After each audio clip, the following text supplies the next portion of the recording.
বন্ধুরা, আমি পাটুরিয়া ঘাটে রয়েছি। আপনারা জানেন যে বাংলাদেশের অন্যতম একটা এই নৌবন্দর বলা চলে এই পাটুরিয়া ঘাট।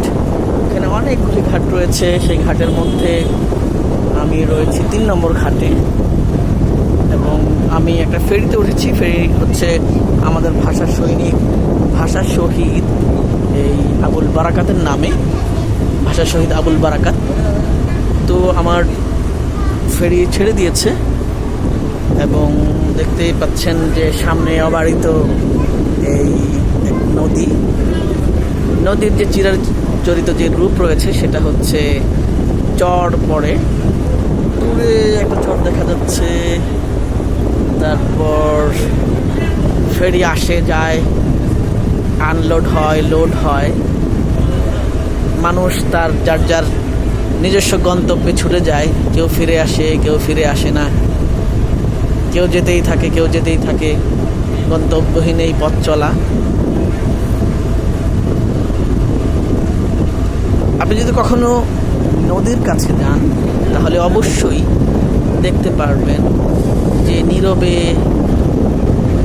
নিঃশব্দে কিভাবে বয়ে চলে নদী। তার বুক ছেড়ে মানুষ ছুটে যায় প্রিয়জনের কাছে, জীবনের প্রয়োজনে। কত সুন্দরভাবে সে আগলে রাখে।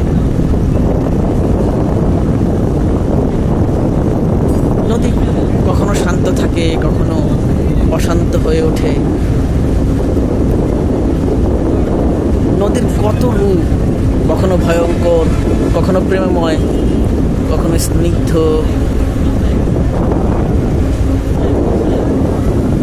যখন বিধ্বংসী হয়ে ওঠে নদী, তখন আসলে কারোই কিছু বলার থাকে না।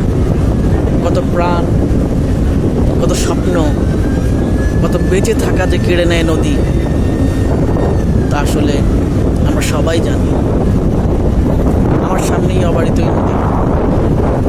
ওই একটা লঞ্চ ছুটে যাচ্ছে দেখলাম। তারপর ফেরিগুলি একটার পর একটা যাচ্ছে, কোনটা ফিরে আসছে। ওই যে দূরে একটা ফেরি চলে আসছে, আমরাও যাচ্ছি।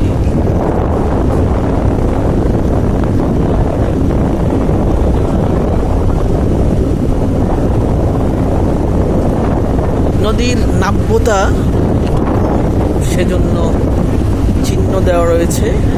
সে চিহ্ন ধরেই লঞ্চ, স্টিমার, ফেরি যায়। যেখানে দেওয়া আছে, এই চিহ্ন দেওয়া আছে, সেই হিসেবে সরাসরি যাচ্ছে না, ঘুরে ঘুরে যাচ্ছে।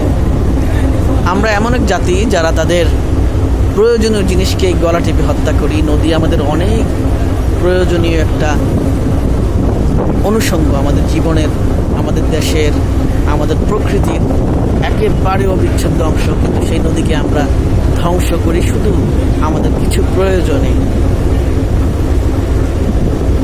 কিন্তু আমরাও এর প্রতিফল কিন্তু আমরা ভোগ করি।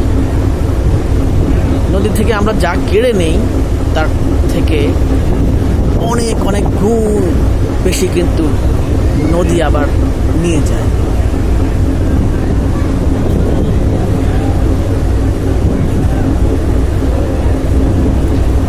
মাঝে মাঝে গন্তব্যহীনভাবেই ছুটে চলতে হয়, বেরিয়ে যেতে হয় জীবনকে দেখার জন্য, নিজেকে একটু চেনার জন্য, নিজেকে বোঝার জন্য। মাঝে মাঝে বেরিয়ে যেতে হয় অজানা গন্তব্যের পানে। আমিও তেমনি ছুটে যাচ্ছি। এটা হচ্ছে ফেরিঘাট, আর ওই দূরে দেখা যাচ্ছে লঞ্চ ঘাট। লঞ্চে যারা চলাচল করেন, পারাপার হন, তাদের জন্য ওখানে লঞ্চ ঘাট রয়েছে। নদী এবং এখানে শান্ত, নদী এখানে শান্ত, দেখতেই পাচ্ছেন। এই যে আমার সামনে দিয়ে একটা ফেরি যাচ্ছে, এটা হচ্ছে বীরশ্রেষ্ঠ মোহাম্মদ রুহুল আমিন তার নামে। এটা খুব ভালো একটা লক্ষণ যে আমরা আমাদের বীরশ্রেষ্ঠ যারা আমাদের স্বাধীনতা এনে দিয়েছে তাদেরকে আমরা শ্রদ্ধা ভরে স্মরণ করি। এটা আমাদের আসলে করণীয় এবং অবশ্যই তাদের প্রাপ্য। ছুটে যাচ্ছে একটা ফেরি, তাদেরটাও যাবে।